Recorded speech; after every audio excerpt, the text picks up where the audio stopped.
I don't think the X-Men are going to be just a cameo in Avengers Doomsday. I think the mutants are going to be a main focus because the X-Men actually caused the multiversal crisis in the first place. Welcome back to ScreenCrush, I'm Ryan Airy, and after the newest trailer for Avengers Doomsday revealed the X-Men in the movie, I think it's clear that not only is this entire thing the X-Men's fault, but I'm also going to explain why the Fox X-Men universe is actually the original primary timeline of the MCU and everything else is just a branching reality. And of course, we're going to talk about how this sets up Avengers Doomsday and the universe consolidation that will eventually lead to the mutant saga in the MCU. Now, details are still sketchy on the plot of Avengers Doomsday and Secret Wars. We know that, obviously Dr. Doom is the antagonist, the movie has a huge cast, and presumably Secret Wars will be based on the 2015 Secret Wars comic. But what we don't know for sure is why Dr. Doom is the antagonist. What caused Tony Stark to break bad? We do know the problem will likely center on Tony Stark, aka Dr. Doom, trying to stabilize the ever-branching multiverse into something orderly that can be controlled. I see a suit of armor around the multiverse. See, Tony is somebody who values systems that function properly, and the multiverse,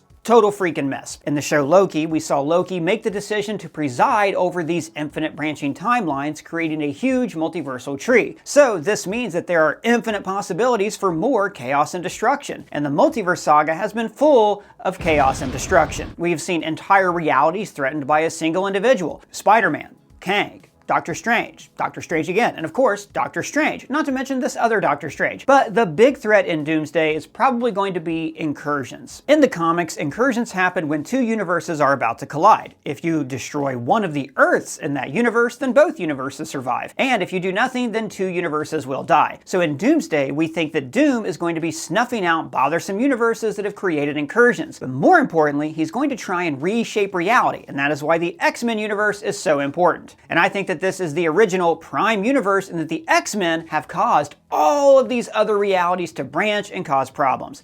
I know. Stay with me. So first, let's explain why we think the X-Men universe is the Prime universe and what that means for the plot of Doomsday, and why this might just have revealed who Sadie Sink is playing in Spider-Man Brand New Day. The main reason I feel like the X-Men could be the Prime universe is because Marvel Studios overlord Kevin Feige has a major soft spot for this franchise. His introduction to Marvel was working as an associate producer on the first X-Men movie. This is when he first read and fell in love with Marvel Comics, and suddenly he was the comic advocate on set. For instance, encouraging hair and makeup to make Hugh Jackman's hair bigger and bigger. Kevin Feige's gig on X-Men led him to becoming Avi Arad's second in command at Marvel Studios, which of course led to him becoming president and spearheading the MCU as we know it today. He owes his career to these characters. So when Disney bought Fox, Kevin Feige could have decided to just scrap that old universe and instead slowly incorporate the characters into the existing MCU. But instead, they devised the multiverse saga as a way to say goodbye to this original universe of films. But sentimentality aside, when you look at the actual story of the X-Men universe, we can see that these guys have been screwing with timelines since the mid-1990s. Is that a customer? Someone to free us from abject poverty? Even better, Doug, it is a present for me. Here we go. Oh. Guys, look, this is the Dubai Cake Explosion gift bundle from Syndicate. They're the sponsor of this video. I love Syndicate. They're one of my favorite sponsors that we work with on this channel because these make for perfect gifts. Especially for me and Doug. You know, we work in this store. We're away from our families in this void of nothingness at the end of time and space. So when I buy a gift for my loved ones, I want it to be special. So you saw that this one has paper butterflies and these caramels that rain down when you open the box. Like arrows on the heads of our enemies. And it also comes with this delicious mini Dubai chocolate pistachio cream cake, and oh, I love this, my favorite part, get this, Doug, it is customizable with a photo option. See, that's you. Oh, very handsome boy. Oh, why, thank you. And we also have this billionaire birthday box. You look like you are in a musical video. So, as you can see, this one comes with an automated money shooter that I've actually used in several videos in the past, and it also has this delicious mini cake. Syndicate ships to all 50 states, and it's a thoughtful, hassle-free gift for any occasion. Birthdays, anniversaries, retirements, and more. And if you use our link below in the code CRUSH10, you will get 10% off your order today. You won't regret it. This makes for an awesome gift. Now, back to what I was saying. So let me explain what I mean when I say the X-Men are the main timeline. Now, I don't want to get bogged down background and what's a timeline and what's a universe, because frankly, like, Marvel's done a really piss poor job explaining all that anyways. So for simplicity's sake, let's just say the X-Men universe is like the limb of a tree, and everything we've ever seen happen in a Marvel movie is a branch off that limb. For starters, the earliest event in any of these universes is the prologue at the beginning of X-Men Apocalypse in 3600 BC. Now, technically, the Eternals prologue is further back in 5000 BC, but in just a little bit, I'll explain why the Eternals are also part of a branching timeline. Don't worry about it for now. We'll get there, Pop. Now, when we meet Apocalypse, he is in the middle of a mind transfer, and this is when he transfers his mind into a younger mutant body, and in doing so, absorbs their powers. I should note, this is not a power he has in the comics, and it's not his mutant ability. The movie never does explain how he does this, so I'm going to assume that it's magic. Remember, this is exactly what we see Baron Mordo doing at the end of Doctor Strange, absorbing the magic and abilities of other sorcerers. In the comics, Apocalypse is a practiced sorcerer, so we are now establishing that magic does exist in the Fox X-Men universe, which means that a universe with magic could then branch off of this timeline. And there's another big difference in the ancient world of the Fox universe and the MCU. In the MCU, of course, aliens visited Earth in the past and the humans called them gods. So technically this could have happened in the Fox universe. After all, we can assume that the myths about Thor and Hercules exist in the same universe as the X-Men. But I think the difference could be that in the X-Men movies, the presence of super-powered individuals on the planet, mutants, means that fewer alien races interfered with the world over the centuries, and thus Odin never stored the Tesseract on Earth. Wait, I'm confused. Why did all these timeline branches split off and stuff? Okay, now we're getting to the fun part. So let's talk about why the universe is split off and why the X-Men are responsible. First, we know that time traveling creates a new universe. This is what the Avengers do in Avengers Endgame. So the way the Hulk explains it is kind of complicated. If you travel to the past, that past becomes your future,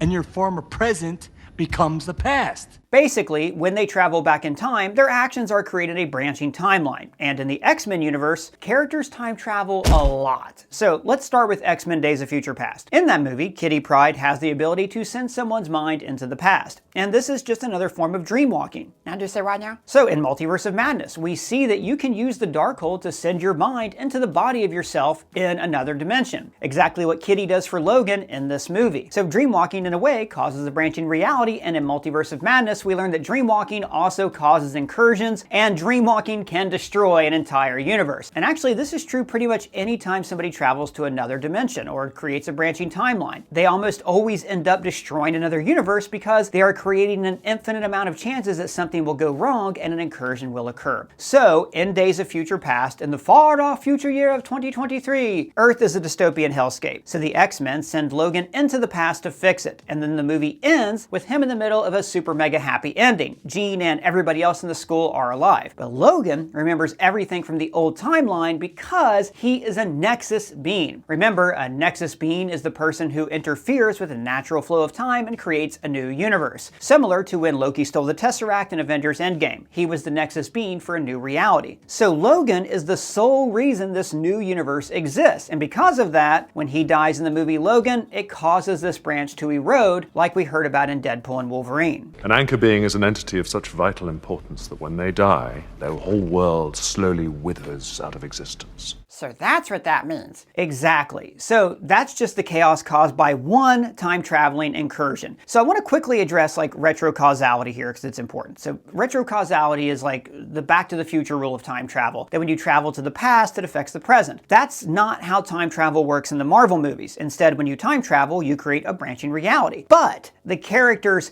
think that's how time travel works. See, Logan changes the past and he thinks he wakes up in a new future, but instead, he's actually waking up in a whole new timeline. His old, shitty timeline continued on without him. But think about this. Do you think that this was the only time in the multiverse that the X-Men ever attempted time travel? Hell, in Deadpool 2, we learned that in Cable's future, 2070, time travel is a technology that anybody can use at any time. Like Cable uses it to change the past, and I'm pretty sure it's been used many other times to create more and more branching timelines. So logically, there are two options here. There is either a timeline like the MCU that originally did not include mutants, but then realities with mutants branched off of that timeline, or the original timeline was the Fox X-Men universe that included mutants, and the MCU was then a branch off of that mutant timeline. I think that's far more likely that the Fox X-Men universe is the original timeline because mutants began appearing earlier in the timeline with the rise of Apocalypse. So mutant kind really are the norm, and universes without the X-Men are the aberration. And if this seems too convoluted to be true, I'll prove it to you. Let's run through the bare minimum of timelines that we see in the X-Men franchise. There's the Dystopia 2023, the Mega Happy 2023, and the events of Logan. There's the timeline where Vanessa died, and then the one where Wade saves her. There's the future where Cable's daughter died, and then the one where Russell became a good guy and Cable's daughter lived. There's the one where Wade saves Peter. Walk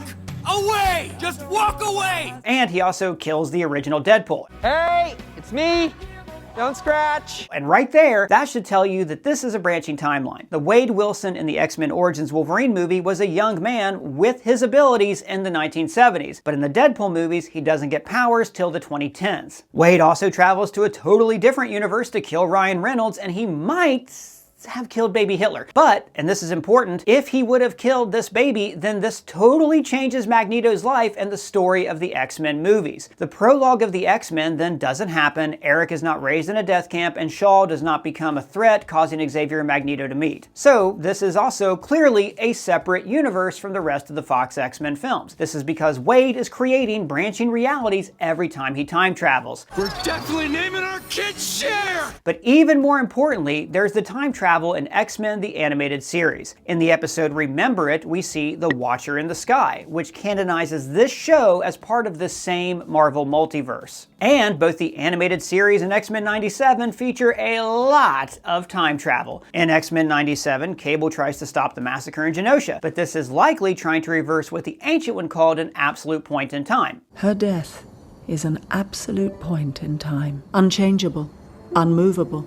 Or as they call them in the Spider-Verse movies, canon events. Canon events are the connections that bind our lives together. In both the movies and the show, we see that reversing canon events can cause an incursion, that is the destruction of an entire universe. So in the original X-Men show, there are several arcs where characters travel back in time to fix the future. There's Days of Future Past to stop the assassination of Senator Kelly. There's also the excellent two-parter One Man's Worth, where we see an alternate future where Xavier was assassinated. There's Time Fugitives, where Cable travels back in time to prevent Bishop from ending a mutant plague, but most importantly, there's the epic four-parter Beyond Good and Evil. In this arc, Apocalypse gathers psychics at the Axis of Time, a place between all realities and time where we're introduced to Bender. Call me Bender, so few do. Well, that's because you're the only other one here.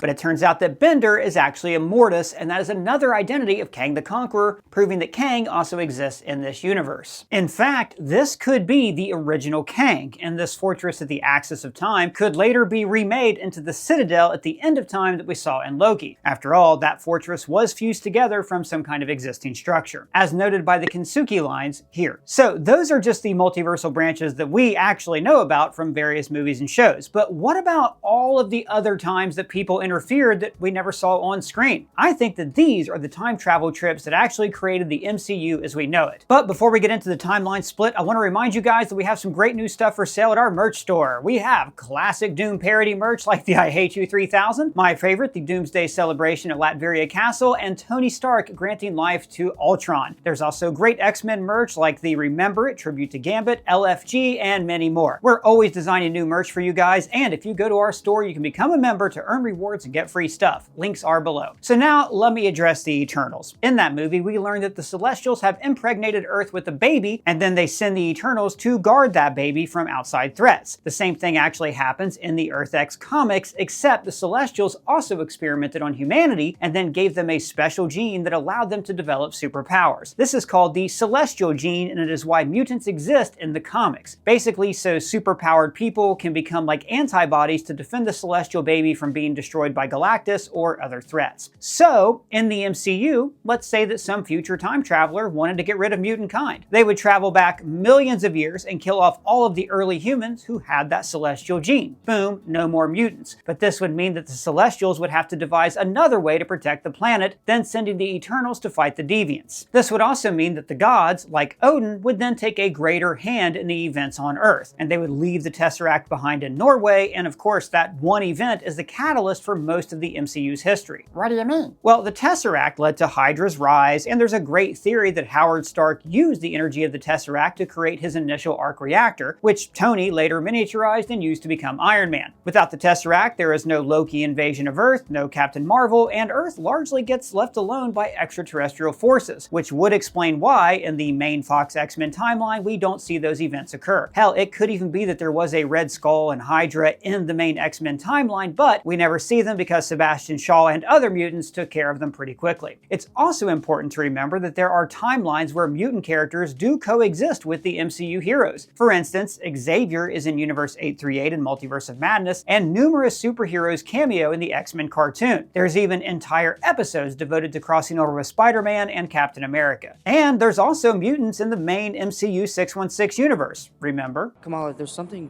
different in your genes, like a mutation. So, universes with mutants are the norm, and universes without mutants are therefore an aberration. So I think this means that the Fox universe is the main timeline. That's reassuring.